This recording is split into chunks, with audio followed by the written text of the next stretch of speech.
Shalom, selamat pagi Bapak Ibu Saudara-saudari yang terkasih. Pagi hari ini kembali kita akan merenungkan kebenaran firman Tuhan. Sebelumnya mari kita berdoa. Kami memuji kebesaran-Mu ya Tuhan, Allah yang mempedulikan kehidupan kami. Terima kasih pagi hari ini oleh anugerah-Mu, kami boleh memasuki hari yang baru. Dan pagi hari ini, mengawali aktivitas kami mau membaca dan merenungkan firman-Mu. Berkati kami supaya kami boleh mengerti kebenaran firman-Mu. Dalam nama Tuhan Yesus, amin. Perenungan kita pagi hari ini terambil dari Kejadian 45 ayat 26 sampai 28.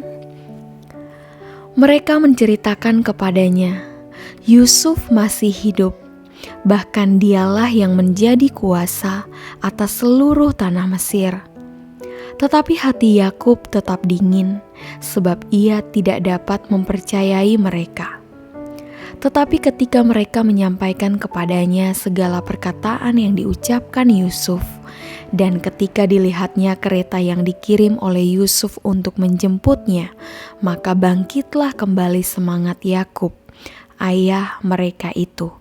Kata Yakub, "Cukuplah itu, anakku Yusuf masih hidup. Aku mau pergi melihatnya sebelum aku mati." Bapak Ibu yang terkasih, tema perenungan kita pagi hari ini yaitu ketika kamu di titik terendah. Bapak Ibu, Yakub adalah seorang yang sudah tua. Pada saat itu dalam satu masa ia menjadi orang tua yang kesepian, berduka, putus asa dan juga dingin. Beberapa kali ia mengatakan perihal kematiannya terkait rasa kehilangan atas anak yang dikasihinya. Semangat Yakub padam sebelum anak-anaknya kembali dengan pesan harapan. Ketika anak-anaknya kembali dan menyampaikan segala perkataan yang diucapkan oleh Yusuf kepadanya, dan ketika dilihatnya kereta yang dikirim oleh Yusuf untuk menjemputnya, maka bangkitlah kembali semangat Yakub.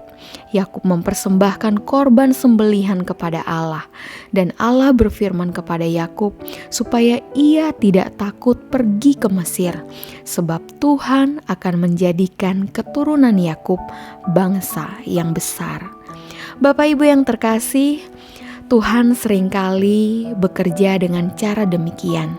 Ia mengizinkan kita berada di titik terendah dalam kehidupan, di mana keputusasaan dan apatisme menghinggapi diri kita.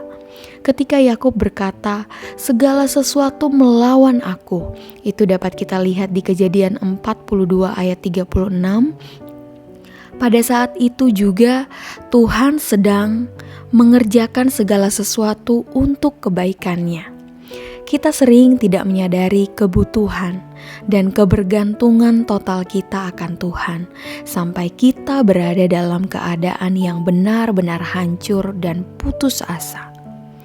Sama seperti yang dikatakan Rasul Paulus kepada jemaat Korintus ketika ia merasa seolah-olah telah dijatuhi hukuman mati.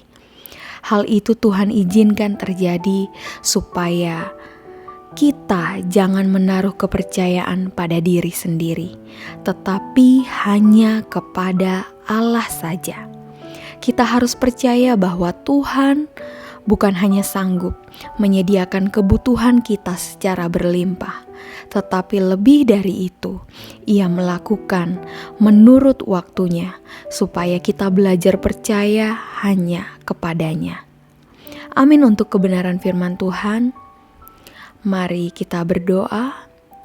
Bapa, kami bersyukur untuk perenungan singkat pagi hari ini. Ajar kami untuk bergantung penuh kepadamu. Percaya sepenuhnya hanya kepada Engkau, Allah yang selalu memperhatikan kehidupan kami. Kami bersyukur untuk suka duka yang Engkau izinkan, Biarlah itu semakin membawa kami dalam pengenalan yang benar akan Engkau, dan semakin sadar bahwa Engkau adalah segalanya yang dapat kami andalkan dalam hidup ini. Terima kasih Bapa. Kami akan masuk dalam aktivitas di sepanjang hari ini. Tuhan tolong dan sertai setiap kami bersama dengan seluruh keluarga kami. Dalam nama Tuhan Yesus, amin.